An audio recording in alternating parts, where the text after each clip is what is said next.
Former House Oversight Chairman, Committee Chairman, and Fox News contributor Trey Gowdy. Good evening to you, sir. Good to see you this evening. Yes, ma'am. So what was your reaction to that? I mean, that's an ugly exchange. It's not the kind of thing that you see often on Capitol Hill. What do you think? Well, the process is unprecedented. We had a lot of bad days the 8 years I was there. We never had a day where we all asked a chairman to step down. The substance is what really caught my attention, Martha. There's only one campaign that took negative information from Russia. There's only one campaign that actually paid for that information. Remember in the Barr letter, the summary that Barr sent, despite multiple opportunities, no evidence of collusion between the Trump campaign and Russia. And yet Fusion GPS and the Clinton campaign was actually spending money to dig up Russian dirt on Trump. And for Adam I've never heard him address that. I've heard him talk about the Trump Tower meeting where nothing happened, but I've never, in fact, he went to court to keep us from finding out about Fusion GPS. So I think he'd be taken a little bit more seriously if every once in a while he acknowledged the only campaign that took information from Russia was the campaign he supported. All right, so now to the report itself, which we're learning is over 300 pages. There's all kinds of estimates, but it's a lengthy report. When you look at other reports, the Starr report, it's sort of in line with what we have seen in the past, though. But a lot's being made of the size of this document. What do you think? Honestly, I thought it was kind of short. The report. Yeah, so did I. 2 years, 300 pages. I mean, I'm reading Crime and Punishment right now. I wish it were only 300 pages. It's like 1,000 pages. I thought, given the amount of time, the witnesses they interviewed, the search warrants, the subpoenas, I expected something longer. Perhaps the collusion section is not that long, and then the what Russia did to us as a country is longer, but I expected it to be longer. What about the release of the report? Because, you know, Jerome Nadler asked for it, the chairman of the committee. He wanted it by April 2nd. He said that was a hard deadline. He had, I guess, about a 10-minute conversation with the Attorney General, Bill Barr, who said it may take longer than that. What about the time frame? Yeah, I actually, you know, Mueller and Barr, what the Democrats are asking Mueller and Barr to do is actually to break the law. They cannot disseminate grand jury material. They cannot disseminate classified information. Imagine how much sources and methods and otherwise classified information is in the Mueller report. If he did a good job, and I suspect he did, it is chock full of classified information. So you got to scrub it. You got to scrub the grand jury material. I'm in a really small group of people that actually doesn't think the report should be made public, because the Department of Justice is a true false agency. You either indict or you do not indict. But you don't do Oppo research and then turn it over to someone like Adam Schiff, which is all he wants. He just wants any kernel of negative information about President Trump so he can use it in 2020. So you have talked about the fact that you would like to see some investigation. There are ongoing investigations into what happened on the other side of the equation, how this whole thing got started, how they had the FISA applications go through. Here is an exchange between you and the former CIA director, John Brennan, back in May of 2017 with regard to the Steele dossier. Watch. Do you know whether any of the underlying allegations made in the Steele dossier were ever tested, probed, examined, cross-examined? There were efforts made by the Bureau to try to understand whether or not any of the information in that was valid, but I don't have any firsthand knowledge of it. Do you know if the Bureau ever relied on the Steele dossier as part of any court filings? I have no awareness.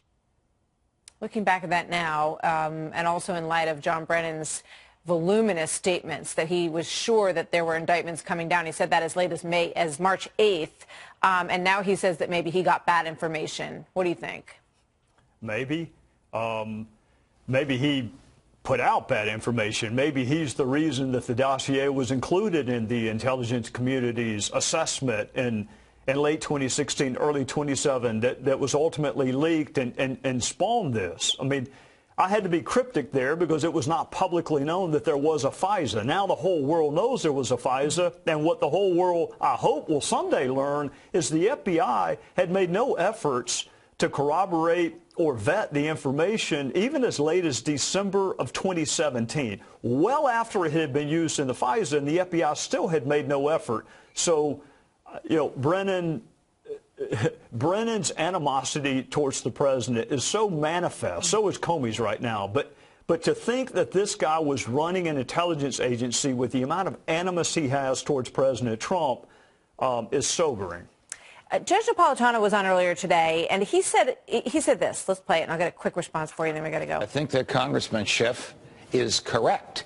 In that report will be evidence of the existence of a conspiracy. In that report will be evidence of obstruction of justice, interfering with an FBI investigation for a personal gain, but not enough evidence to prove it beyond a reasonable doubt. You agree with that? I don't know, and I hope Judge Napolitano also said, and the reason that law enforcement agencies don't release reports is for that very reason. If you're not going to charge them, I mean, imagine if every law enforcement agency said, look, we didn't have enough information to charge you, but we're going to go disseminate all the negative stuff we learned. We don't do that in this country. You're presumed innocent. If you want to remove that presumption of innocence, take them to court. Don't release a report. Trey Gowdy, thank you very much, sir. Good to see you tonight. The gloves came off on Capitol Hill today as Republicans on the House Intelligence Committee faced off against Adam Definitive Proof of Collusion Schiff, who took their best shots and gave back a few. Watch. Mr. Chairman, I'm asking for your resignation today because I believe you are advancing Putin's work. We have no faith in your ability to discharge your duties in a manner consistent with your constitutional responsibility and urge your immediate resignation. I do not think that conduct, criminal or not, is okay. And the day we do think that's okay is the day we will look back and say that is the day America lost its way. Oh, we lost our way, Adam. Schiff also got some more wishes from the president tonight at the Michigan rally. Little pencil neck Adam Schiff.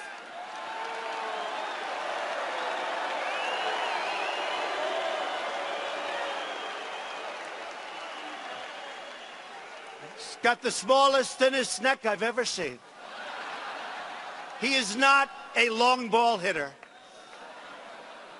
But I saw him today. Well, we don't really know. There could still have been some Russia collusion.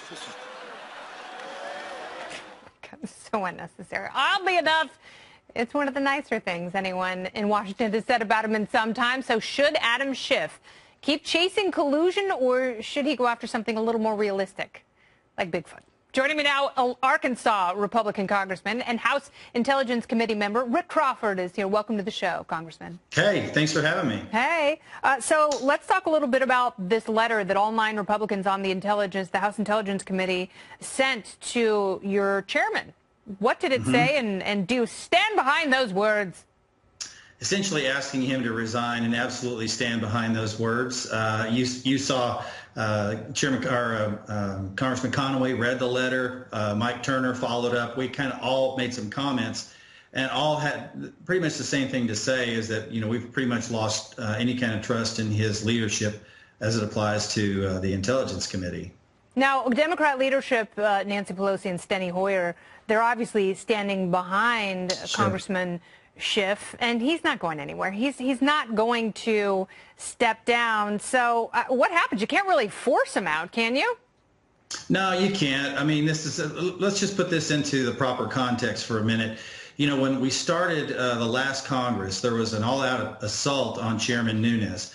And Chairman Nunes, I'm still mad at him, by the way, and I'm gonna just pause for a second, and we'll get back to your words because I want to hear what you have to say. But he bald-faced lied to the American public about the surveillance state and the necessity to continue spying on Americans, and then he claimed to be the victim when the president was the victim of some of those instruments. Okay, go ahead. Back to your story.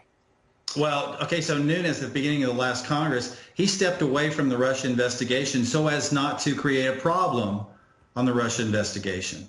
He didn't recuse himself. And a lot of people say, well, he recused himself because he was compromised. That's absolutely false. He stepped away from leading the investigation because the Democrats trumped up some charges on the ethics committee, and he said, I don't want to be a distraction from the investigation. So he showed remarkable leadership in deferring to Congressman Conaway to lead the Russia investigation. And so as a result, we had a year-long investigation and came to the same conclusion that it took 2 years and $25 million for Mueller to come to, and that is there's no collusion. Do you have a feeling that with Adam Schiff leading this committee now, they will come, Democrats on your committee will come to a different conclusion? Oh, they're not. They're going to. If they're going to go where they want, this is a Rorschach test for them.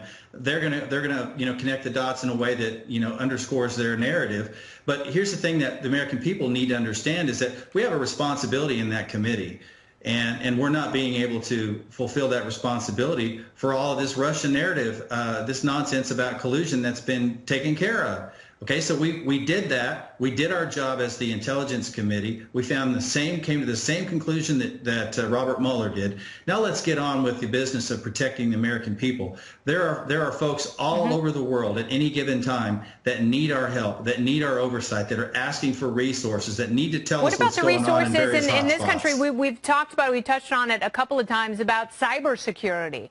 You talk about national security and intelligence. I think that's a wonderful place, and you could probably come to some bipartisan consensus about how to bolster our own cybersecurity, because it's a little absolutely, because we know, and this has been going on for decades. This has come out in testimony that the Russians have employed active measures against our elections for decades. I will only drink Tito's vodka. You heard it here, Congressman.